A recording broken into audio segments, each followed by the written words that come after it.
नमस्कार दोस्तों, जैसा कि मैंने आपको वादा किया था कि दूसरी वीडियो में हम बात करेंगे कि अस्थमा क्यों होता है, उसके कारणों के बारे में। तो चलो सबसे पहले जान लेते हैं वो सभी कारण जिसकी वजह से जाने अनजाने में एक व्यक्ति को अस्थमा का शिकार होना पड़ता है। सबसे पहला कारण है आपके आसपास का वातावरण, कि हवा कैसी है। कहीं जो एयर है वो पॉल्यूटेड तो नहीं है, क्योंकि पॉल्यूशन का सामना पूरी दुनिया को करना पड़ रहा है इस टाइम। खासकर अगर मैं बात करूं तो हमारे देश को तो बहुत ज्यादा करना पड़ रहा है। तो पॉल्यूशन एक बहुत बड़ा कारण है अस्थमा का। लेकिन हम इस पॉल्यूशन से कैसे बचें, ये बचना इतना आसान नहीं है। अब अगर हम दूसरे कारण की बात करें तो वो दूसरा कारण ऐसा है जो बहुत सारे लोगों को पता ही नहीं होता। हो सकता है आपके आसपास, आपकी फैमिली में, आपके फ्रेंड सर्कल में कोई ना कोई व्यक्ति ऐसा हो जो स्मोकिंग करता हो। अब वहां पर स्मोकिंग आप नहीं कर रहे हैं, लेकिन वो जो व्यक्ति स्मोकिंग कर रहा है उसके धूम्रपान की वजह से जो धुआं आपके अंदर जाता है वो भी अस्थमा का एक बहुत बड़ा कारण होता है।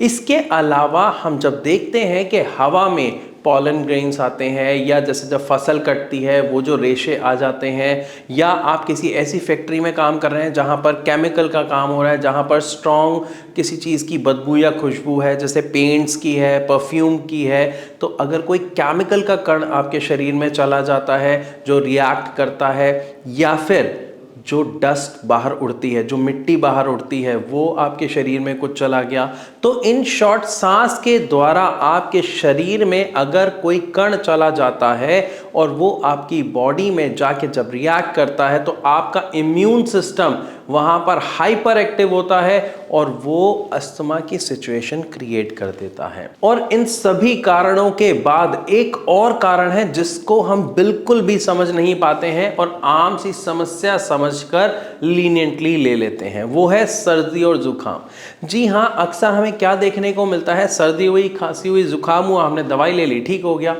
ठीक हो गया, गुड है। लेकिन अगर आप देखते हैं कि आपको सर्दी खांसी जुकाम लगातार बने रहता है, आप दवाई लेते हैं, आपको आराम मिल जाता है, 10 12 15 दिन बाद वो दोबारा अगर आ जाता है, तो ये आपके लिए एक ध्यान देने वाली सिचुएशन है।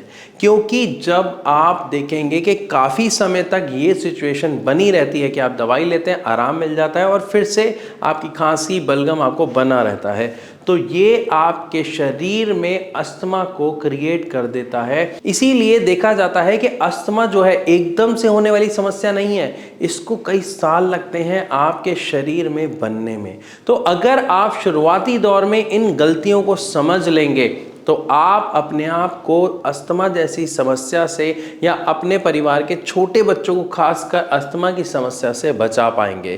क्योंकि छोटे बच्चों को खांसी जुकाम लगातार बने रहता है, वो ध्यान नहीं देते हैं, जिसकी वजह से उन्हें ठंड अक्सर लग जाती है। जैसे ही मौसम बदलता है सीधा असर उन पर पड़ता है। ठंडा पानी पीना, आइसक्रीम खाना उनकी आदत में होता है, जिसकी वजह से नाक बंद रहना लगभग 6 से 8 महीने पूरे साल में ये कॉमन समस्या होती है आजकल के जो लाइफस्टाइल है उसमें।